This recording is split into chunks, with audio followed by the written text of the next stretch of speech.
Got the blueberry harness in today. Overall, the quality is good. It looks strong and sturdy. When I first got it, I thought maybe it was defective because this strap here, as you can see, is on the inside and this one is on the outside. So when you go to attach it, you'd have to twist it to attach. But I found a way to fix it. Let me prop up my phone.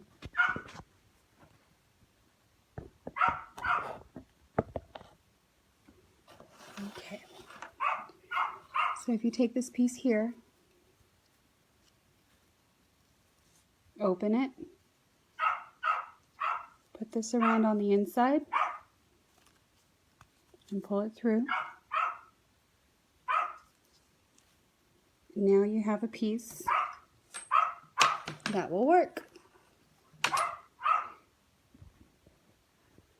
So now it's straight, it's not twisted, and you can clasp it together, and it's no longer a defective piece. I hope that helped.